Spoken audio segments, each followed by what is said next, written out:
కుర్చీని మార్చబెట్టి కుర్చీని మార్చబెట్టి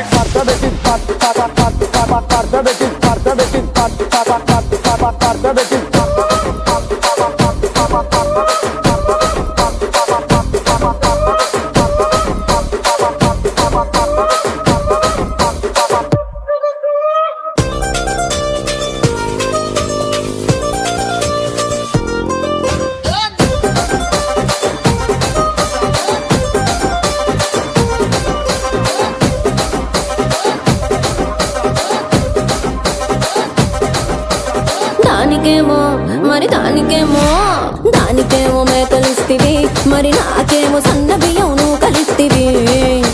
మేకలేమో మందలుగా పెరిగిపాయ, నాకిచ్చిన నూకలేమో ఒక్క పూట కరిగిపాయ. ఆడపచ్చరాళ్ళ తూకాలిస్తివి, మరి నాకే